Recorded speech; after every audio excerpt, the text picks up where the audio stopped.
গভীর রাতে অবিশ্বাস্য ঘটনা ঘটে গেল নোয়াখালীর এক মাদ্রাসায়। নোয়াখালীর সোনাইমুড়িতে ঘুমের মধ্যে এক মাদ্রাসা ছাত্রকে জবাই করে হত্যা করল তারই সহপাঠী। এই ঘটনায় তাৎক্ষণিকভাবে অভিযুক্ত ছাত্রকে আটক করা হয়েছে। গতকাল রাত্রে আমরা যেটা আজকে ভোর ৬টা আমরা জানতে পারলাম যে এখানে একটা ছাত্র। দর্শক, দেশ পূর্বার দূরে কিংবা কাছে যারা এই মুহূর্তে দেখছেন, আশা করি সবাই ভালোই আছেন। দর্শক, এই মুহূর্তে পাওয়া খুবই গুরুত্বপূর্ণ একটি ভিডিও আপনারা দেখতে চলেছেন। দর্শক, টাইটেল থাম্বনেল শিরোনাম দেখেই আপনারা বুঝতে পেরে গেছেন আসলে ভিডিওটি ঠিক কত গুরুত্বপূর্ণ। দর্শক, বর্তমানে দেশের পরিস্থিতি চলতেছে, সেটা আমাদের অবশ্যই খেয়াল করা উচিত। যেহেতু আপনি ভিডিওটি ক্লিক করেছেন, সেহেতু আপনাকে অবশ্যই ধন্যবাদ জানাই। তো দর্শক, কথার বাড়াবো না, চলুন আমরা সেই কাঙ্ক্ষিত ভিডিওগুলি দেখে আসি। তবে তার আগে বলবো, যারা এখনও আমাদের চ্যানেলটিকে সাবস্ক্রাইব করেননি, অবশ্যই চ্যানেলটিকে সাবস্ক্রাইব করে রাখবেন। আর যারা অলরেডি সাবস্ক্রাইব করে রেখেছেন তাদেরকে অসংখ্য ধন্যবাদ। তো দর্শক, কথা আর বাড়াবো না, চলুন আমরা সেই ভিডিওটুকু দেখে আসি। গভীর রাতে অবিশ্বাস্য ঘটনা ঘটে গেল নোয়াখালীর এক মাদ্রাসায়। নোয়াখালীর সোনাইমুড়িতে ঘুমের মধ্যে এক মাদ্রাসা ছাত্রকে জবাই করে হত্যা করল তারই সহপাঠী। এই ঘটনায় তাৎক্ষণিকভাবে অভিযুক্ত ছাত্রকে আটক করা হয়েছে। গতকাল রাত্রে আমরা যেটা আজকে ভোর ৬টা আমরা জানতে পারলাম যে এখানে একটা ছাত্র, তাকে হত্যা করা হয়েছে। আমরা প্রশাসনের কাছে জোরদার জানাচ্ছি এবং যারা এই ঘটনার সাথে সংশ্লিষ্ট জড়িত প্রত্যেকের আমরা দৃষ্টান্তমূলক শাস্তি দাবি করছি। গেল রাত ২:৩০টার দিকে উপজেলার সোনাইমুড়ি পৌরসভার ৬ নং ওয়ার্ডের বাটরা আল মাদ্রাসাতুল ইসলামিয়া মাকফুনুল উলুম মাদ্রাসায় এ ঘটনা ঘটে। নিহত মোহাম্মদ নাজির উদ্দিন উপজেলার চাষিরহাট ইউনিয়নে, অপরদিকে আটক আবু সাইদ ময়মনসিংহ জেলার। এটার সাথে কারা কারা জড়িত আছে সেটা তো আমরা তো উদ্ধার করতে পারি নাই।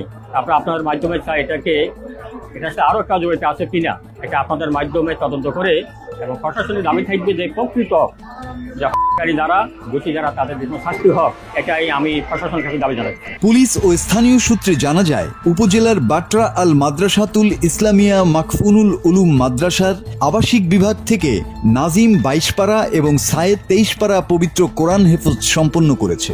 গত ১০-১৫ দিন আগে টুপি পরা নিয়ে নাজিম ও আবু সাইদের মধ্যে ঝগড়া হয়। পরে মাদ্রাসার এক শিক্ষক বিষয়টি জানতে পেরে তাদের মধ্যে মিটমাট করে দেন। কিন্তু এ ঘটনার জের ধরে নাজিমের উপর ক্ষিপ্ত হয়ে সোনাইমুড়ি বাজার থেকে ৩০০ টাকা দিয়ে একটি ধারালো ছুরি কিনে নিয়ে আসে সায়েদ। প্রতিদিনের ন্যায় রোববার রাতে মাদ্রাসার আবাসিক কক্ষে ঘুমিয়ে যায় ১৪ জন ছাত্র ও একজন শিক্ষক।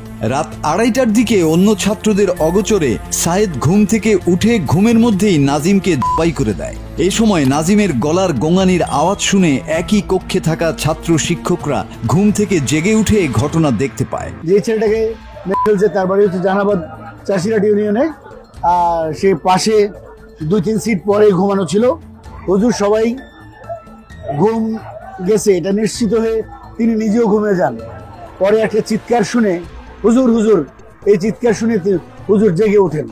জেগে ওঠার পরে তিনি দেখেন যে রক্ত দেখে তিনি দ্রুত কিছু দুর্ঘটনা করছে বুঝতে পেরে দরজার দিকে যান। দেখেন যে দরজা বন্ধ আছে। দরজা বন্ধ দেখে তারপরে খুলে সব পরিস্থিতি দেখে ও ছাত্রদেরকে অন্য রুমে নিয়ে আটক করে রাখেন। কোনো ছাত্রকে তিনি বের হতে দেন নাই। তারপরে পুলিশ এসে যার করছে এটা আপনারা জানেন ভালো করে, পুলিশ এসে যেই ছেলে অ্যাকিউজড তার ট্রাঙ্কের নিচে এই রক্ত পাওয়া গেছে। খবর পেয়ে ভোররাতেই পুলিশ ঘটনাস্থলে যায়।